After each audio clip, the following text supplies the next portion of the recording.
네, 인사부터 드리겠습니다. 안녕하세요. 제임스 송입니다. 이렇게 더운 날, 일요일 날 시간 내주셔서 감사합니다. 뭐 열심히 준비는 했고요. 최선을 다해서 시간 내주신 거에 보답하려고 한번 노력해 보겠습니다. 자, 보시듯이 제 수업 설명회입니다. 그러니까 마케팅 엑서사이즈가 맞고요. 저는 뭐 객관적으로 팩트에 기반해서 제 수업이 가장 도움이 많이 될 거라고 진심으로 생각을 하고요. 하지만 그건 주관적인 이제 견해니까 이제 비평적인 시선으로 이거는 좋다, 이거는 별로인 것 같다, 이렇게 오늘 설명의 목적은 정보를 들으시고 이 수업을 들어야겠다, 아니면 이 수업은 좀 아닌 것 같다, 이렇게 선택을 하실 수 있으면 최고니까 그거를 염두에 두시고 설명회를 들으시면 되겠습니다.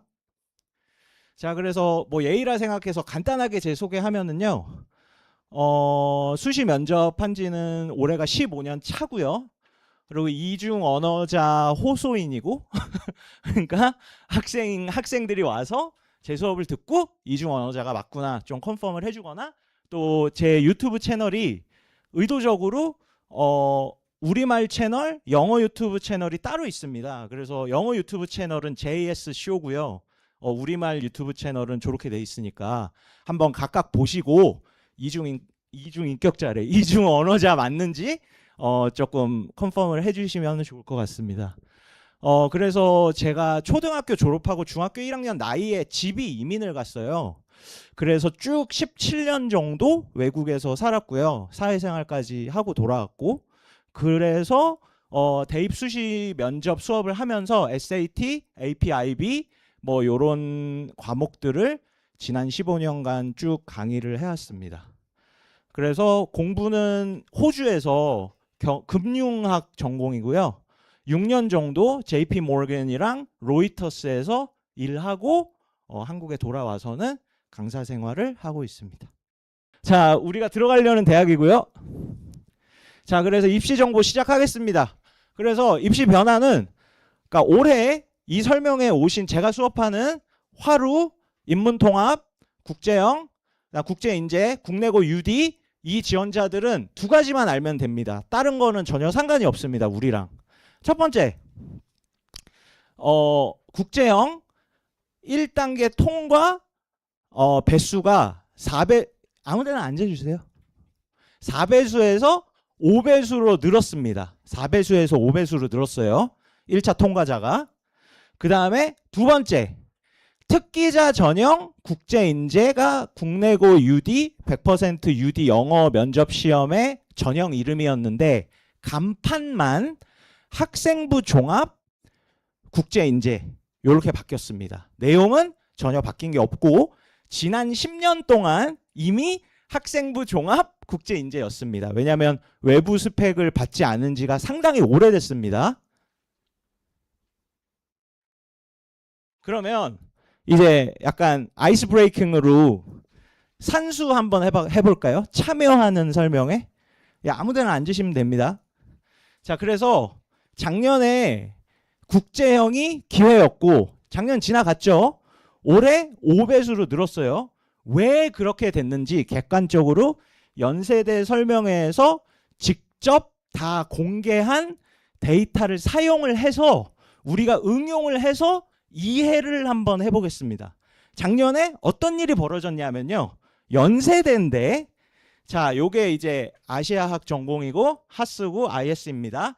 하스로 예를 들게요. 왜냐하면 여기 안 써져 있지만 입결을 보시면 모집 인원이 100명이거든요. 그러니까 산수하기가 편해요. 그러니까 전 문과거든요. 파이낸스 공부했지만. 그러니까 간단한 산수를 해볼게요. 작년에 어떤 디자스터가 일어났냐 하면은 100명을 뽑는데 1단계가 4배수니까 1단계를 통과한 순간 400명이 경쟁을 합니다. 입학을 하려고. 그런데 89.1%가 수능 최저 충족률이었어요. 그러니까 11%가 날아간 거예요. 수능을 못 맞아서. 그래서 356명이 남았어요. 놀라지 마세요. 암산한 거 아닙니다. 그러니까 숫자 외웠어요. 356명이 남았고, 놀랍게도 면접 응시율이 77%밖에 안 됐어요. 간애가 수능을 맞고 나서. 이거 다 연세대에서 공개한 자료입니다. 이렇게 돼서 몇 명이 됐냐? 275명이 됐거든요. 뭐 계산기로 확인하셔도 돼요. 275명이 됐어요.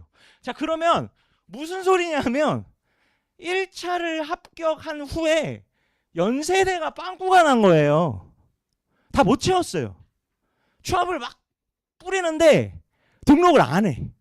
또 다른 자료 보여드릴게요. 수치. 그래서 충원율이 179%라는 거는 입결에 나와 있지만 추가 합격 번호가 179번이라는 거예요. 79번이 아니라 179번. 100명 뽑는데. 그러면 몇 명을 뽑죠? 279명을 뽑으려고 한 거예요. 근데 아까 몇 명이 남았죠? 275명이 남았어요. 그래서 빵꾸가 났습니다. 그래서 5배로 늘릴 수밖에 없는 거예요. 그러니까 국제형이 하스나 IS나 소신 지원이거나 상향 지원이시면 되돌아봤을 때 한 5년 후에 2027학년도 입시를 되돌아봤을 때 하스랑 IS랑 아시아학 엄청나게 큰 기회입니다. 올해. 그러니까 꼭 take advantage 하시기를 바라고요. 자, 그렇게 된 거고요. 그래서 논리적으로 4배수에서 5배수로 늘었구나. 올해가 기회구나. 그리고 입결은 이게 컨설팅 설명회가 아니기 때문에 모든 과를 제가 설명회식으로 설명을 해드릴 수가 없어요. 시간상. 그래서 그러니까 우리가 가장 중요한 거는 우리가 뻔히 다 알고 있는 거거든요. 당연한 거거든요. 뭐 그런 책도 있잖아요. 세상에서 제일 중요한 것은 유치원에서 다 배웠다. 뭐 그런 책도 있잖아요. 그죠? 유명한 책. 그래서 좀 당연한 거를 입시 전략을 리마인드를 드릴게요. 서울대, 연세대, 고대는요. 올라가면 올라갈수록 경쟁률은 의미가 없어요. 다 그거 그냥 되게 상업적인 거예요. 와, 경쟁률 높아. 낮아. 막. 왜냐하면 2대1이면 뭐합니까? 그러니까 1차에 거의 절대평가로 보셔야 돼요. 1차에 합격을 못할 내용이면 내 학생부랑 성적이 그 경쟁률은 무한대1인 거예요. 난 못 가는 대학인 거예요. 그죠? 그래서 일단 1차를 합격을 하면 아시겠지만 서울대, 연고대, 고대는 합격률이 경쟁률이 급격하게 떨어집니다. 그러니까 당연한 얘기를 한번 리마인드를 해드릴게요. 오늘을 통해서.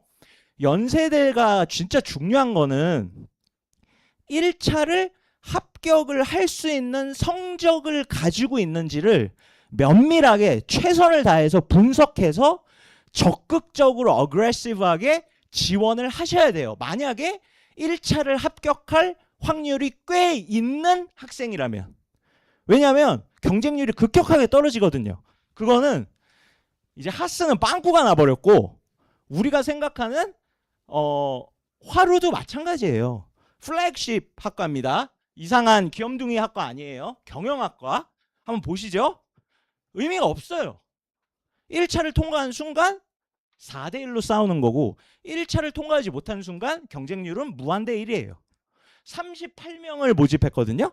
그래서 152명이 이제 싸웁니다. 152명. 그런데 수능 최저 충족률이 83%밖에 안 됐어요. 그래서 127명 남습니다. 근데 면접 응시율이 84.7%밖에 안 됐어요. 그래서 몇 명이 남았냐면 108명이 남게 되거든요. 그래서 추가 합격률을 계산을 해서 물론 주관적인 판단이지만 지원을 하시기 전에 이 전형의 추합 명수를 보고 고민하시는 게 아주 중요해요. 경영학과지만 플래그십이지만 추합이 상당히 많은 전형입니다. 화루는. 그래서 48명을 추합을 시켜줬거든요. 그러면 48 더하기 38을 하면 86이에요. 아까 108명 남았었죠. 나누기죠. 108 나누기 86 하면 1.25밖에 안 돼요. 1차를 합격한 후에 물론 약간 제가 매니플레이트 하거나 이렇게 장난치려는 거 아닙니다. 1차를 합격한 후에 객관적인 경쟁률이 수능을 내가 맞고 면접을 보러 갔다고 했을 때 이밖에 안 되는 거예요. 그러니까 당연한 얘기 해드렸습니다. 다 알고 계신 얘기, 그러니까 강조해드렸어요. 우리 애가 1차를 합격할 수 있는 성적인지 아닌지를 치열하게 고민해서 합격할 가능성이 50% 이상이면은 그 상향 지원 2개 중에 하나로 반드시 써야 돼요. 연세대를. 자, 그래서 이제 자세한 데이터를 좀 보겠습니다. 그러니까 저는 이거는 아무 의미가 없다고 생각합니다. 저는. 왜냐하면 1차를 통과하면 3대1, 4대1, 5대1 중에 하나고 1차를 합격을 못하면 아무 의미가 없으니까요. 충원율 중요합니다. 화로 86%, 국제형 107%인데 5배수로 느니까 더 어그레시브하게 해야 되는 것뿐만 아니라 이거는 국내고는 실질적으로 140에서 150%입니다. 추합이. 왜냐하면 해외고 전형이 있거든요. 거의 한 7, 80명을 뽑아요. 그리고 국내고는 170명에서 180명 사이로 매년 뽑죠. 근데 요거는 해외고 추합까지 더한 수치예요. 근데 해외고는 추합이 거의 안 나와요. 막 1명, 2명 이래요. 메이저마다. 그러니까 요게 사실 150%나 140%로 보셔야 돼요. 추합이. 국내고 국제형. 그 다음에 UD는 한 80% 정도 되는데 문과랑 이과랑 차이가 크니까 제가 요거는 추가 데이터로 설명드리겠습니다. 자, 그래서 등록률 보세요. 그러니까 골칫거리예요. 애물단지예요. 그러니까 이거를 해결을 해야 돼요. 그래서 첫 번째 해결책으로 낸 게 연대에서 올해 국제형을 4배수에서 5배수로 1차를 통과를 시킨다라고 한 거예요. 등록률도 현저히 낮죠. 연세대인데 90%가 안 돼요. 그러니까 상당히 큰 기회가 될 수 있어요. 상향이거나 소신 지원이라면 국제형이 하스나 ISE나 아시아가. 그 다음에 이제 계열별로 보겠습니다. 활동 우수형 보면 인문은 상당히 어트랙티브한 추가 합격 명수가 나와요. 전체적으로 과별로 브레이크다운 해주진 않았지만 인문 메이저는 100% 정도는 추합을 줘요. 전반적으로. 하지만 통합 메이저는 한 50에서 60%밖에 안 되는 거 염두에 두시고요. 지원하실 때.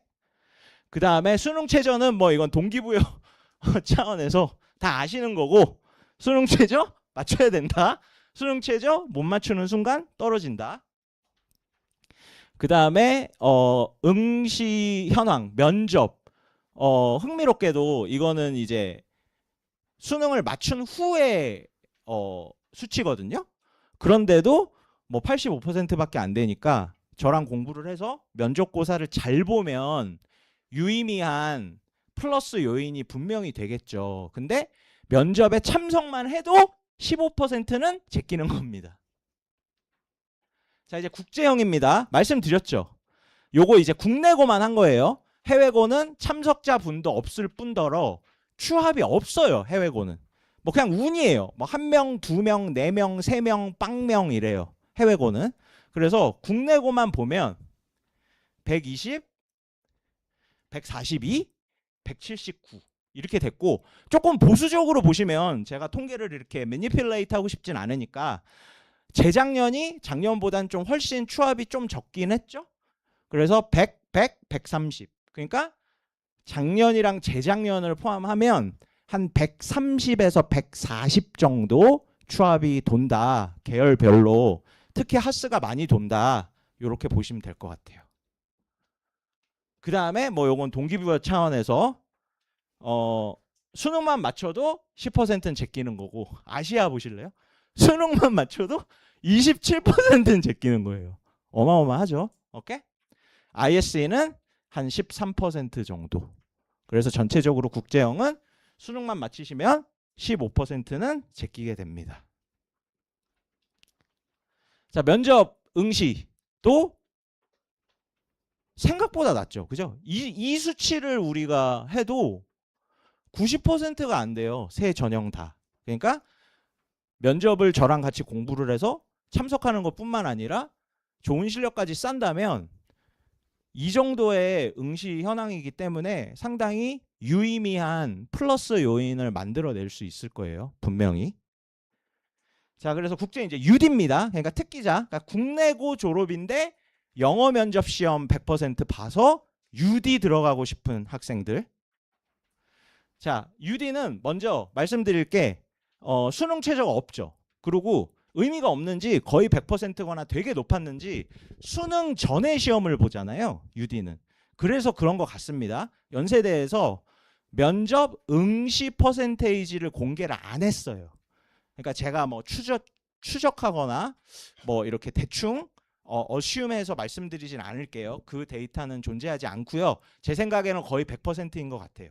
왜냐하면 수능 전에 보니까 제일 첫 번째로 보니까. 그래서 추함만 나왔는데 이거는 좀 유의미한 데이터인 게 알고는 계세요. UD 인문사회는 매년 명수가 조금씩 10명 이내로 바뀌지만 100명에서 110명 정도 뽑고 이과는 10명 정도 뽑습니다. 적으면 9명, 많으면 11명. UD 이과. 그래서 100명 뽑는 문과 UD는 80% 정도 돼요. 추합이. 100명 뽑는데 80번 정도 줘요. 그러니까 문 닫고 들어가는 애들이. 그 다음에 10명 뽑는 전형은 상당히 매년 차이수가 큰데 제가 15년 했으니까 지난 3년에서 5년 정도 데이터로 이과를 말씀드리면 한 60%나 65% 이하 UD 이과는 추합이. 그렇게 보시면 맞아요. 작년에 인플레이션이 좀 많았어요. 추합이 많았습니다. 작년에. 자, 이제 언트랙 끝났고요. 이제 메인 코스 들어가 보도록 하죠. 자, 요거는 이제 어떤 정보를 저렇구나 이렇게 배우는 식으로 하시는 것보다 so what? 그러니까 저런 정보를 제가 얘기하는데 그거를 어떻게 사용해서 어떻게 수업을 할 것 같은데 저게 좋은 수업일 것 같네. 별로일 것 같네. 요거를 좀 판단을 해보시면 훨씬 도움이 많이 되실 것 같아요. 그래서 연세대의 면접 수업은 제시문 면접 수업은 비판적 논증 시험입니다. 그러니까 영어로 하면 critical reasoning을 하는 시험이에요. 그래서 세 가지를 테스트를 하게 됩니다. 첫 번째, 논리적인 분석. 그러니까 요약할 줄 아는지, 요약한 거를 응용할 줄 아는지 application, 적용할 줄 아는지 implication. 그러니까 summarize, application, implication. 요거 할 수 있는지 체크하는 시험이에요. 우리말이든 영어든 상관없어요. 두 번째, 규범적인 판단력. 질문을 하면 동문서답을 하지 말고 그러니까 양궁이면 10점을 쏘세요를 할 수 있는 애인가. 그러니까 말귀를 알아듣는가. 독해가 되는가. 그리고 답이 직접적인 답이 되는가. 그리고 크게 감점되는 게 바운더리를 벗어나서 오프 토픽 되지 않는가. 아니면 인 토픽인가. 그러니까 돌려서 얘기하면 서울대나 고대 시험에 비해서 특히 태블릿 시험이 되고 난 2021학년도 입시부터는 특히나 더 연세대 면접시험은 재심은 면접시험인데도 불구하고 답의 틀이 꽤나 타이트합니다. 그러니까 이거는 문제 유형이 답이 없는 문제야. 그런 게 드물어요. 답이 존재하는 문제가 압도적으로 많아요. 그리고 이제 세 번째가 본질적으로 보면 답이 없는 문제인데 그렇지도 않아요. 어떻게 내느냐에 따라 달라요. 추론 문제인데 네 의견 내봐 해서 논리성 what, why, how로 설명하라는 거거든요. 근데 이것마저도 논리가 what, why, how를 했을 때 우리말 영어뿐만 아니라 제가 영어를 섞어서 써서 죄송합니다. 우리말 면접이라도 화루나 국제형이라도 의견을 내고 이유랑 설명을 했지만 무조건 답이 되는 게 아니라 맥락에 안 맞게 될 수가 있어요. 답 때문에. 이거 페이크예요. 이거는. 이거 이렇게 하든 저렇게 하든 상관없어. 이런 문제일 수도 있지만 겉으로는 그렇게 보이지만 이렇게 하면 사실 논리가 안 맞는 답이 될 수밖에 없는 문제도 있다고요. 의견을 물어보는 문제지만. 그래서 확실히 이제 영어적인 응용이 많다 보니까 답이 진짜 답이 안 존재하는 질문은 UD 영어 시험에서 더 많이 나오고 우리말 면접 시험은 아무래도 논술을 응용한 시험이기 때문에 껍데기만 이렇지 답이 있는 질문이 훨씬 더 많아요. 이 바운더리가 넓냐 좁냐의 차이예요. 자, 그래서 활동 우수형은 제시문이 4개가 나오고요. 나오게 됩니다. 이런 문제가 나오게 되고요. 2 제시문이나 3 제시문을 하나의 논지를 주고 답변을 주고, 그러니까 아까 규범적인 판단력 그거를 주고 요약하고 비교 분석, 비슷한 점, 다른 점. 그 다음에 두 번째 문제는 이제 재심은 그 수치, 통계, 그래프 그걸 잡으러 가야 되겠죠. 그거를 목적으로 보고 재심은 가, 나, 다, 세 개 다, 혹은 재심은 가, 나, 두 개, 혹은 재심은 가 하나만을 주어로 둬서 이 그래프를 이 관점으로 봤을 때 어떻게 이해해야 되느냐 구술하라. 이렇게 나오거나 똑같은 문제 같지만 그래프를 주어로 땡기는 경우도 있어요. 그래프를 이해하고 요약해서 이거의 관점을 네가 어떻게 마무리를 하여라 해서 목적어를 가나다로 하거나 다로 하거나 해서, 그러니까 주어랑 목적어는 정해지는 게 중요하죠. 관점 위주로 이거를 분석을 해야 되니까.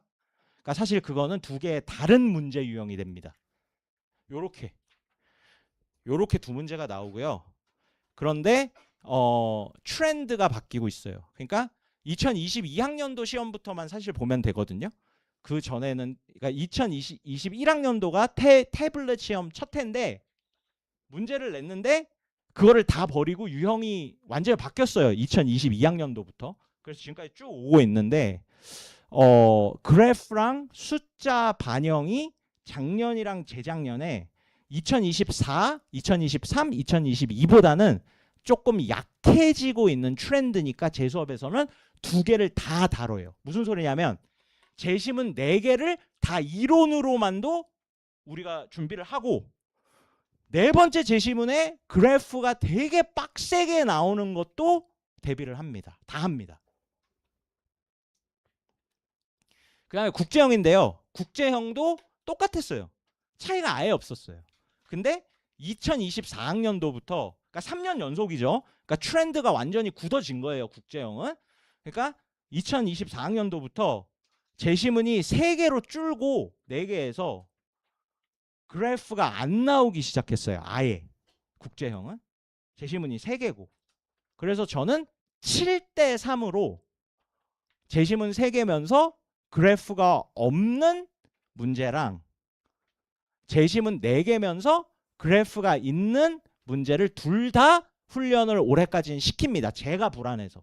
제가 스타일이 그러니까. 근데 아까는 5대 5 정도 했다면 화루는 국제형은 7대 3 정도 합니다. 왜냐하면 3년 연속으로 그래프가 안 나왔으니까. 7대 3 정도.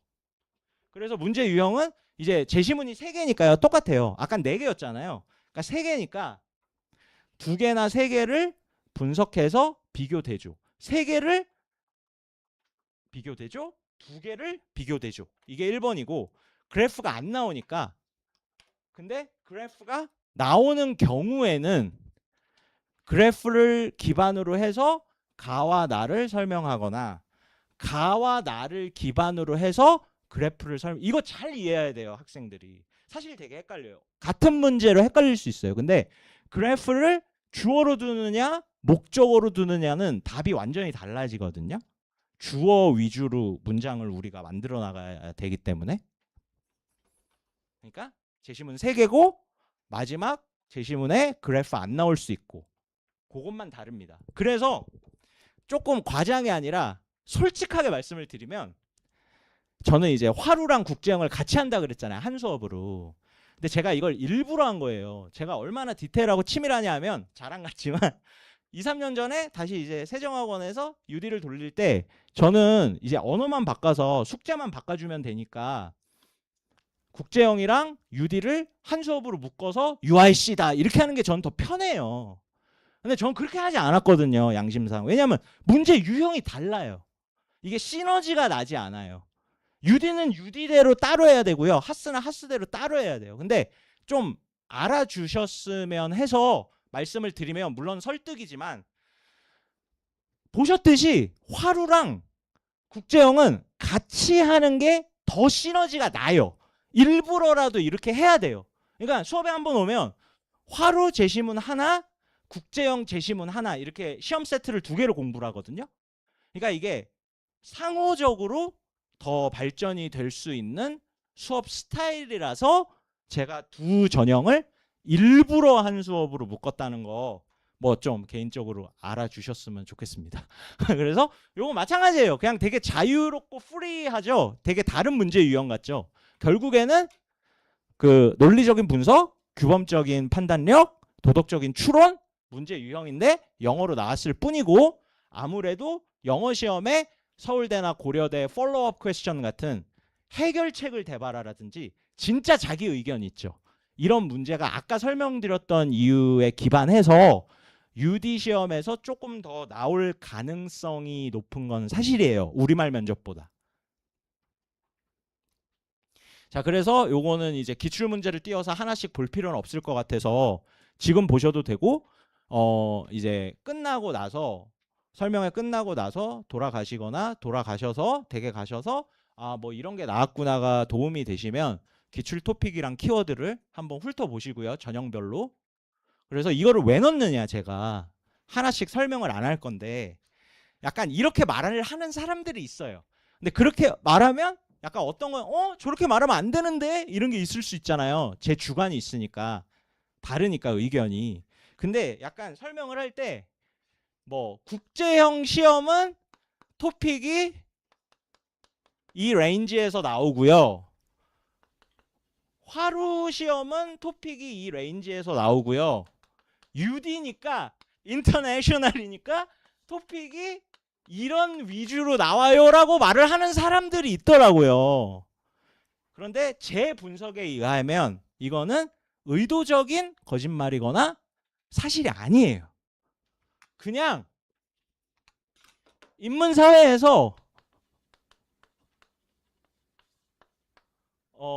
사회과학까지 랜덤으로 묶어서 아무렇게나 다 나오고요. 그러니까 약간 금융적인 내용이 나왔어요. 스톡 인베스트먼트가 나왔어요. 근데 여기서 나오는 모랄 딜레마가 뭐냐?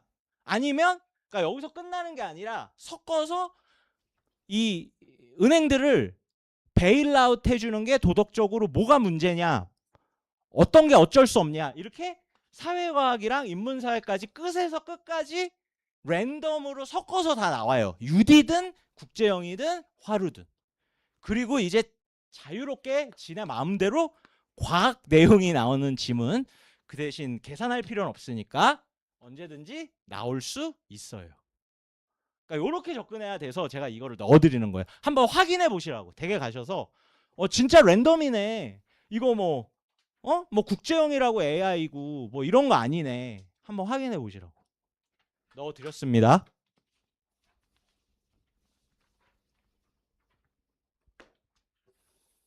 자, 그래서 제 해결책은 뭐냐? 항상 뭔가 성과를 이루기 위해서는 효과를 먼저 둬야 돼요. 그러니까 히딩크가 비쌌겠죠, 되게. 효율적으로 별로 좋지 않았겠죠. 연봉이 되게 비쌌겠죠. 거스 히딩크가. 효과. 월드컵 4강을 갔잖아요. 그죠? 그러니까 시작이 그러니까 효과는 quality driven word고 효율은 rate예요. rate. 비율. 그러니까 내가 이만큼 넣는데도 저만큼을 빼먹었어. 이게 효율이잖아요. 중요하지만. 근데 퀄리티는 그런 게 아니라 장인정신처럼 그냥 절대평가예요. 그러니까 진짜 질이 어느 정도냐. 그러니까 퀄리티랑 퀀티티니까 제가 아까 그 방대한 문제 유형을 해결하는 방법은 인문학, 사회과학 레인지 다 끼워 넣고 과학 지문까지 끼워 넣고 효율보다는 효과를 먼저. 효율은 그 다음에. 효율은 나중에 보여드릴 거예요. 효율은 따라오게 돼 있어요. 근데 효율을 먼저 생각하면 안 됩니다. 그렇게 해결을 합니다. 자, 그래서 이제 채점 어떻게 됐느냐? 내용 구성 전개 표현으로 채점을 하죠. 면접이나 논술은. 자, 그래서 내용은 답이 규범적인 판단력이나 논리적인 분석에서 마음대로 하면 되는 게 아니라 바운더리가 있으니까 is it a correct answer? 그러니까 정답인지 오답인지 거기서 이제 채점을 하게 되고요. 그리고 제 수업에서 제가 수업에서 직답으로 혹은 숙제를 내면 1대1로 제가 트레이닝 시킨 TA가 이제 보고서를 주게 되는데 학생들한테 그러니까 채점을 똑같이 해요. 연대에서 하는 거랑 대학에서 하는 거랑. 그러니까 첫 번째 컨텐츠 정답인지 오답인지. 그다음에 문제의 유형이 정답 오답을 물어보는 게 아니라 깊이를 물어보는 거면 깊이 있게 논리적으로 설명했는지 수박 겉핥기 답변인지. 요렇게 채점이 되고 요거를 정확하게 응용해서 제 수업에 반영을 시킵니다. 구성 너무너무 중요하죠.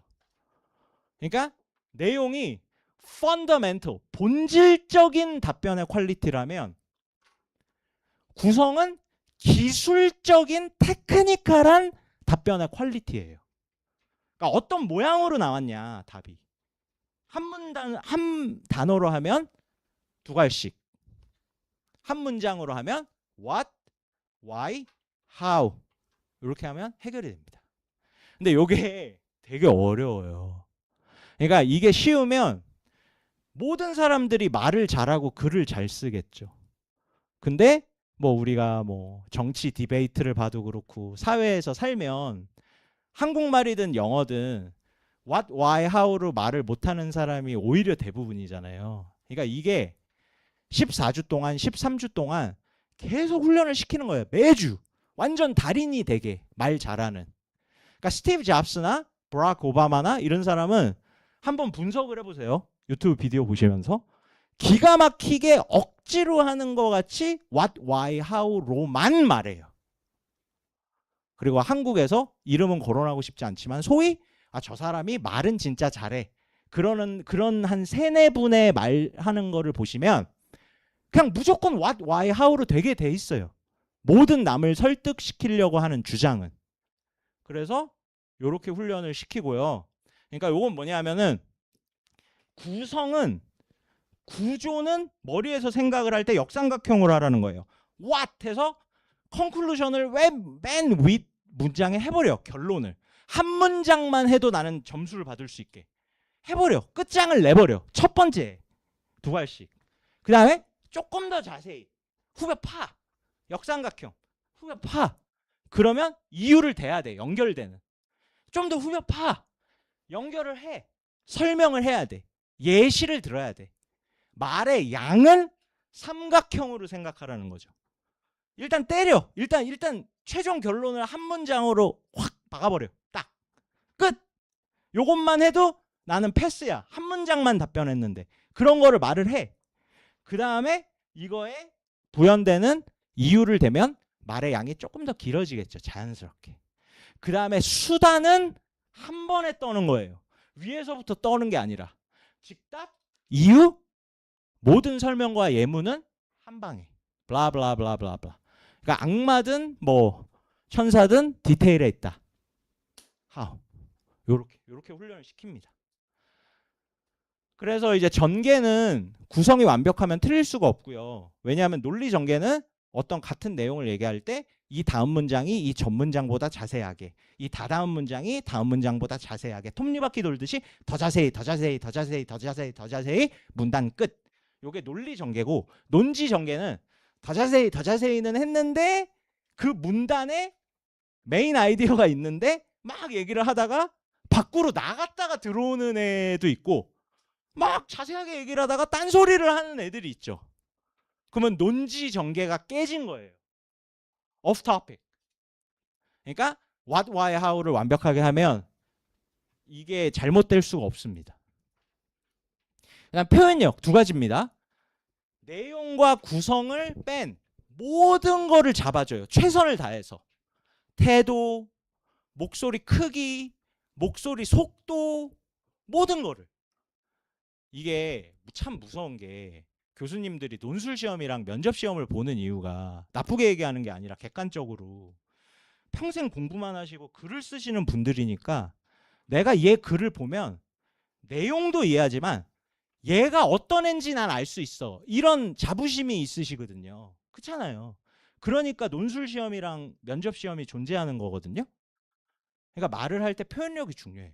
똑같은 원고를 줬을 때 저를 시켜보고 버락 오바마를 시켜보면 버락 오바마가 훨씬 더 전달력이 좋겠죠. 저보다는. 같은 원고를 줘도. 그러니까 그거 모든 거를 최선을 다해서 잡아줘요. 태도까지도, 태도, 목소리 속도, 목소리 크기, 그리고 사실 이거는 학생들이 연습해서 완성하는 거예요. 제가 만들어주기보다는. 그러니까 숙제를 내줍니다. 근데 이거를 제가 어떻게 하고 양을 얼마만큼 하는 것까지 다 말해줘요. 일일이 진짜 킨더가든처럼. 어떻게 공부해야 되는 거에 대해서는. 몇 번을 어떻게 반복하고 어느 수준까지 해야 된다. 그거를 하면 학생들이 표현력이 완성이 되는 거예요. 그거를 아무리 해도 안 하면 아시죠? 그러면 표현력은 학생들이 완성시키는 부분이다 로 말씀드리는 게 팩트에 가깝습니다. 자, 그래서 결론은 이거 이외에 content, structure, development, expression, 그러니까 내용, 구성, 전개, 표현력을 만들어내려면 수업에서 제가 독해력이랑 사고력이랑 표현력을 학생을 향상시켜줘야 돼요. 그거를 향상시켜줄 수 있는 수업이에요. 그러니까 독해력은 뭐냐? 독해가 안 되는데 뭘 해? 아무것도 못하죠. 재심은 독해를 해야죠. 그러니까 저는 배경 지식을, 그러니까 좀 약간 오프토픽해서 추가 정보를 좀 드릴게요. 뭐를 비평하거나 비난하고 싶진 않은데 제가 이제 학부모님 입장에 서서 혹은 학생의 입장에 서서 이런 수업은 절대 듣지 말아라, 이런 조언을 좀 해도 되면 제 의견을 말씀드릴게요. 외람되지만 제발 제 수업을 안 들으시더라도 뭐 그런 일은 없겠지만 배경 지식 위주로 혹은 배경 지식만 가르치는 면접 수업은 절대 듣지 마세요. 그러면 사탐 수업을 들어야지 왜 면접 수업을 들어요? 이거는 완전 실전적으로 면접 자체의 실력도 올라갈 수 있는 수업을 들어야 돈을 투자한 의미가 있는 거라고 저는 생각해요. 그래서 같이 읽습니다. 제가 읽거나 따라오거나 제가 뒤에서 따라잡거나 어떻게 읽는지도 가르쳐요. 시험 제시문을. 여기서 뭐를 캐치했어야 되고 어떤 생각을 해야 되고 어떤 방향으로 읽고 있어야 되고 이 다음에 어떤 내용이 나올까 추측을 하면서 읽어야 되고 그게 맞았을 때는 어떤 식으로 쭉 내려가고 그게 틀렸을 때는 다행이다. 내 추측이 틀렸네. 어떻게 리커버 해야 되고 이런 거를 가르쳐요. 실제로. 어떻게 읽어야 되는지. 문장 하나하나를. 그리고 이제 사고력은 문제풀이를, 그러니까 배경지식만 가르치는 수업이 왜 질이 떨어지는 수업이냐면 이런 거예요. 면접 수업인데 오늘은 뭐 모랄 딜레마에 대해서 가르쳐 드릴게요 하면서 막 수업을 해요. 자, 이제 이 지식을 알았으니 이 문제를 풀어봐, 이런 거예요. 무슨 말인지 아시죠? 네. 이런 상황이 벌어진 거예요. 그래서 문제풀이를 제가 웬만하면 끌어내려고 하죠. 계속 질문하면서 학생들이 맞히도록 유도하죠. 근데 끝까지 안 되면 제가 가르쳐 주죠. 그러니까 소위 말해서 소크라틱 메서드로, 소크라테스 문화술로 질문을 통해서 답이 나오기를 바라면서 이제 몰죠, 학생들을. 근데 안 몰리면 제가 해결하기도 해요. 하지만 사고력도 문제 푸는 방법, 계획, 플랜, 그런 것도 실제로 가르쳐주는, 표현력은 아까 얘기했으니까 넘어가도록 하겠습니다. 그러니까 이 세 개가 돼야 돼요, 학생들이. 이래야 문제 이해하죠. 이래야 문제 풀죠. 이래야 답변 완성하죠. 자, 그래서 이제 이런 식으로 수업에서 독해되고 문제 풀고 what, why, how로 정리해서 발표하고 이런 식으로 진행을 한다라고 이해를 해주시면 되고요. 자, 이제 다 끝났습니다. 한 5분, 10분 정도 남고 당연히 Q&A도 뭐 1대1이든 뭐 대중이 같이 들어도 되는 좋은 질문이면 너무 좋고요. 뭐 질문 다 답변 드리도록 하겠습니다. 최대한.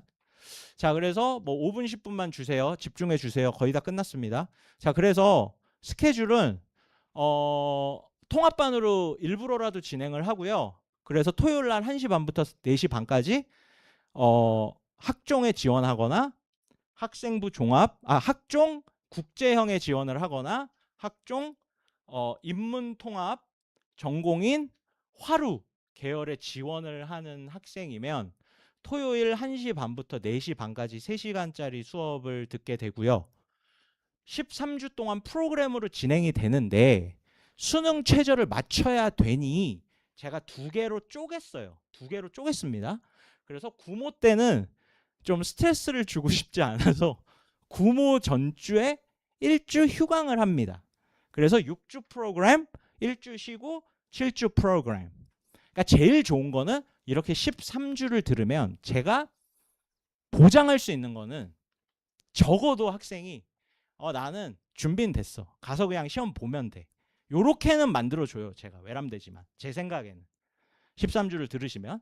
근데 이때는 수능 최저를 맞춰야 되니까 무조건 면접은 절대 들을 수 없어. 그러면 요때 들어오시고 그 다음에 또 화로는 뭐가 문제냐면 파이널 프로그램을 아예 만들 수가 없어요. 물리적으로.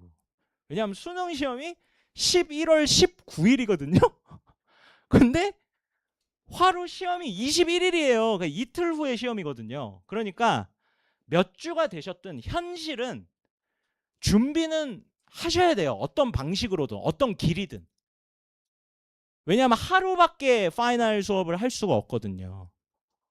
그래서 제가 추천하는 거는 당연히 저는 이거를 준비시키는 사람이니까 저만 생각하니까 뭐 매도 빨리 맞는 게 낫다고 방학 특강을 일단 무조건 시간을 내서 들어오면 이게 가능하면 메타인지를 세팅을 할 수가 있잖아요. 그러니까 내가 어디까지 실력이 쌓았는지, 내가 얼마나 못하는지, 얼마나 잘하는지, 이 수업을 더 들어야 되는 수업인지, 반드시 들어야 되는 수업인지, 아니면 나는 조금 약간 자랑하는 것 같지만 6주에 어느 정도 완성했어. 괜찮은 것 같아. 마지막에 한 1, 2주만 들어볼까? 뭐 이런 판단이 가능하니까 안전하게 방학 특강 때 무조건 일단 들어오시고 선택을 해라. 6주 후에. 저는 그렇게 추천을 드리고 싶고, 근데 뭐 학생들이 불쌍하게 너무 많은 걸 해야 되니까 뭐 죽어도 안 되면 뭐 이때 들어오셔야죠. 어쩔 수 없죠. 그래서 이렇게 2개로 나눴습니다. 총 13주. 그 다음에 이제 연대 UD 요거 100% 영어 면접 시험. 국내고 졸업한 학생만 지원할 수 있고, 시험은 재심은 답변 100% 영어로 하는 문과 이과 다 합해서 요거는 이제 수업을 전혀 다른 내용의 2개를 마련을 했습니다. 그러니 편하게 주 2회는 오바야 라고 생각을 하셔서 그냥 14주 프로그램으로 수능 최저가 없기 때문에 중간에 휴강이 없어요. 그냥 14주 동안 믿고 주 1회로 쭉 오시던지, 아니면 뭐 내신이 남고 외고고 연대 UD는 좀 진짜 이렇게 이지 카드로 좀 컨펌하고 싶어. 그럼 오히려 처음부터 주 2회를 들으셔서 14주 동안 들으시던지, 아니면 4주씩 들어보고 주 1회를 했다가 뭐 주 2회를 했다가 주 1회로 다시 돌아왔다가, 그래도 전혀 상관이 없어요. 물론 전 수업 복습은 제가 완벽하게 해주지만 그 시간은 좀 아까울 수 있지만 2, 30분 매 수업마다 독립적인 2시험 세트를 수업을 하고 녹화를 해서 저한테 보내기 때문에 전혀 그런 식에서 연결되는 건 없어요. 실력이 연결되는 건 있지만.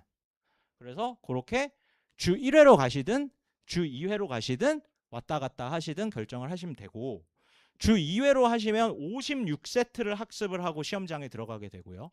주 1회를 하시면 28세트를 공부를 하고 들어가게 돼요. 근데 주 1회도 하고 싶고 2회도 하고 싶고, 근데 현실적으로 주 2회는 좀 너무 많아서 시간이 안 돼요. 이러면 제가 드리는, 저는 솔직히 레커멘데이션 커리큘럼은 있어요. 그러니까 여력이 되시고 제가 말하는 대로 따라오실 수 있으면 첫 6주는 주 1회를 하시고요. 8주가 남았을 때 주 2회씩 해가지고 하면은 좋아요. 그럼 44세트거든요. 근데 이제 복습 커리큘럼, 예습 커리큘럼이 있어요. 다음 슬라이드에 설명해 드릴 건데, 그래서 그렇게 하는 게 좋아요. 그래서 그렇게 하는 게 좋아요. 첫 6주 주 1회, 나중 8주 주 2회. 이게 베스트예요. 제가 봤을 때. 제일 효율적이에요. 이게 무슨 소리냐면 수업 구성도 말씀드릴게요. 첫 수업에는 오리엔테이션을 하고 수업 내용을 들어가겠죠. 두 번째 수업부터는 저는 요것도 되게 보너스라고 생각하는데 다른 수업에서 안 하는 두 번째 수업부터는 한 30분 정도 그 전 수업을 완벽 리비전을 해요. 리비전은 뭐냐? 시켜요. 무조건 해야 돼요. 안 하면 내보내는 건 아니에요. 뭐 다독이고 부탁하고 애걸복걸 하겠지만 제 수업을 들을 수는 없어요. 안 돌아가요. 무조건 발표를 해야 돼요. 지난 수업에 한 거니까. 그래서 한 번 더 제가 즉시 피드백을 바로 해줘요. 바로 해줘요. 그래서 발표를 안 하는 학생도 자기가 푼 거 이외에 다른 답변을 들을 수 있고 또 돌아가면서 랜덤으로 다 하니까 TA랑 피드백을 준 거를 저랑 컨펌해 볼 수 있어요. 얘기해 볼 수 있어요. 다르게 해볼 수 있어요. 그러면 제가 직접 1대1로 피드백을 줘요. 첫 30분 동안. 그 다음에 복습 커리큘럼은 뭐냐면 우리말 면접 수업은 국제형이랑 활동 우수형은 첫 2주만 그러니까 6주 프로그램 7주 프로그램이죠. 그러니까 복습 2 예습 4 복습 2 예습 5 이렇게 6, 7이에요. 그래서 복습 수업은 새로운 세트를 하는데 문제를 같이 풀어요. 그러니까 제가 풀어주는 게 아니라 같이 풀어요. 먼저 다 풀진 않아요. 그러니까 제가 질문을 하면서 제가 리드를 하고 애들을 풀게 하고 제가 고치면서 같이 완성을 해가요. 두 세트를. 그게 복습 수업. 주 1회, 주 2회, 그 다음에 나중에 7주 커리큘럼에서 7번째, 8번째, 2번씩. 그리고 예습 수업은 처음에 일단 문제를 풀어요. 학생들이. 아무것도 안 가르쳐주는 상태에서 시험처럼. 다 풀고 녹화를 해서 TA한테 저한테 보내는 것까지 다 해요. 복습도 수업에서 문제를 풉니다. 그러니까 핸드폰이나 카톡이 연동된 핸드폰이나 태블릿이나 노트북을 원하는 거를 가지고 와야 돼요. 학생이. 헤드폰이랑 마이크랑. 그러면 수업 안에서 문제를 풀어서 제 카톡으로 들어오는 것까지 확인을 하는 게 수업에 포함되어 있어요. 그럼 그거를 제가 TA한테 보내거든요. 그러니까 예습 수업은 문제를 먼저 풀어요. 제가 아무 말도 안 해요. 자, 문제 풀자 하고 시험을 봐요. 모의고사를 쭉 해서 녹화까지 다 보내고 그 다음에 제가 문제풀이 수업을 같이 해요. 애들이랑. 그게 예습 수업이고 복습 수업은 문제 자체를 같이 풀어요. 요렇게. 근데 UD는 왜 6주 8주로 나뉘었냐면 영어니까. 영어 독해를 제가 가르쳐줘야 될 거 아니에요. 어려운 제시문도 내보고 쉬운 것도 내보고 중간도 내보고 말도 안 되게 어려운 것도 내보고 하면서 우리말이 아니니까 6주를 복습 커리큘럼으로 하고 8주를 예습으로 하니까 주 2회가 들어오기 싫으시면 첫 6주는 주 1회로 하고 8주를 주 2회로 하라 이 말이에요. 그러니까 처음부터 주 2회를 하든 주 1회를 하든 상관없지만. 자, 그래서 차별성 장점 어떻게 케어하는지 지겨우시죠? 자, 진짜 딱 5분 남았습니다. 3분? 오케이? 자, 그럼 끝내도록 하겠습니다. 그래서 제가 제 유튜브 들어가서 보시면 매년 합격생들 중에 몇 명을 동의를 구해서 인터뷰를 해요. 그래서 올려놨거든요. 그러니까 제 유튜브 가서 많이 많이 봐주세요. 그리고 제가 깜짝 놀라게 구독 버튼 한번 딱 눌러주세요. 배불러. 한번 해주세요. 무료니까. 예. 그래서 첫 번째 실기기 이건 다 학생들도 얘기한 거예요. 실전 수업이다. 이거는. 그래서 도움이 진짜 많이 된다. 완벽한 완전 실전 수업이다.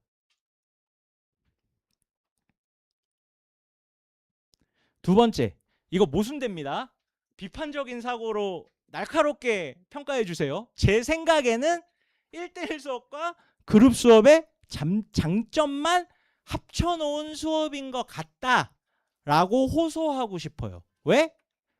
처음에 복습할 때 1대1로 다 봐주죠.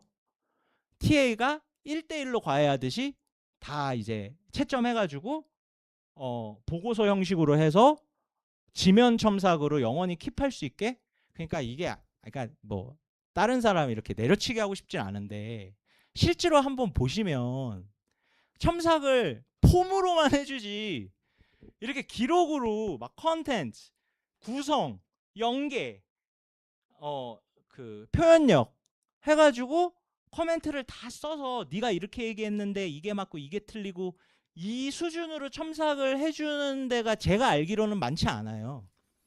그러니까 그거는 1대1 수업을 승화시킨 거고 제가. 그 다음에 아까 말씀드렸듯이 같이 문제 풀 때, 문제풀이 해줄 때, 그 다음에 복습 시간에 시킬 때, 그리고 문제 풀 때도요 시켜요. 그러니까 하는 애들은 완전 개이득이에요. 1대1 수업처럼 하는 거예요. 그러니까 제가 문제를 풀 때도 제가 이렇게 강의를 하지 않아요. 이거 뭐지? 이거 뭐가 확 와. 어떤 내용 알아야 돼. 아무도 손을 안 들어서 그렇지. 네, 그렇게 해요 저는. 그러니까 그 부분, 그 다음에 복습 부분. 그러니까 그룹 수업이어야지 더 남의 답도 듣고 이익인 부분. 그거를 잘 접목했다고 저는 주장을 하고 싶습니다. 어떤 수업보다. 그리고 동영상 제출을 핸드폰이나 노트북이나 탭을 가지고 여기서 말을 함으로써 그리고 이 얘기해야 된다. 이거 사진 안 붙였네. 그 연세대 가셔서 태블릿 시험 보는 방법 이렇게 보시면요. 그 사진 보셨어요 혹시? 학생이 이렇게 앉아 있으면 그 시험관이 요 정도 거리에서 요러고 있는 사진이 있거든요. 보셨나요? 이렇게 하려고 하면 이러고 있어요. 진짜예요. 그래서 이 연습이 실전 연습이 돼요. 제 의견으로는. 같이 해보는 게. 이어폰을 끼고 막상 말을 하면 동시에 막 다른 사람이 떠들려도 당연히 다른 사람 말이 안 들리거든요. 네, 오히려 내 목소리가 너무 크게 해서 내 목소리가 내 귀로 들릴 정도예요. 집중을 하면. 그러니까 이 연습도 제 의견으로는 상당히 큰 도움이 될 거예요. 옆에서 이러고 있을 때. 네. 그래서 그게 좋은 게 뭐냐면 좀 자랑하고 싶은 게 마지막으로 계속 자랑했지만 죄송합니다. 제 수업은 제가 시스테매틱하게 이거를 도입하면서 대기 시간을 빵분으로 없앴어요. 저도 옛날엔 대기 시간이 있었거든요. 애들이 내려가서 오프라인으로 모의고사 풀고 대면으로 첨삭 받고 이럴 때는 다 여기서 기다려야 되잖아요. 그게 빵분이에요, 제 수업은. 근데 제 생각에는 그게 빵분인 수업은 아마 없을 거예요. 아마 대치동에서. 근데 대기 시간이 짧냐? 30분에서 1시간이에요. 네. 물론 그때도 잘하는 친구들은 미친 듯이 복습을 하죠. 하지만 반 정도는 놀잖아요. 부모님은 그래서 효율, 효과 얘기했지만 제가 효율도 잡았다. 대기 시간이 빵분이다. 제 수업은. 여기 있었네. 너무 자랑하고 싶었나 봐요. 죄송해요. 그냥 자랑해요. 자, 그래서 TA를 얼마나 타이트하게 교육을 시키느냐. 일단 시즌 전에 2번 세미나를 해요. 워크숍을. 다음 주랑 다다음 주에 해요. 2, 3, 4학년으로 구성되어 있어요. 그래서 하고 매주 제가 수업처럼 학생 수업이 아니라 TA가 봐야 되는 수업을 1시간짜리를 영상으로 찍어요. 그래서 학생들한테 보내요. 그 TA들한테. 그럼 TA들은 그거를 보고 나서 첨삭을 시작할 수 있어요. 그러니까 그게 뭐가 들어있느냐. 재심은 독해 다 하고요. 문제풀이 다 하고요. 어떤 답이 나올지 다 예상해서 말해줘요. 그러면 범위가 어디고 이렇게 말하면 이렇게 첨삭해야 되고 이렇게 말하면 이렇게 그것까지 다 해요 제가. 그래서 1시간에서 1시간 반 정도가 걸려요. 한 수업당 TA가 그걸 보려면. 그러고 나서 첨삭을 하고 그것도 모자라서 학생이 발표를 할 때 제 카톡으로 보내요. 제 카톡으로.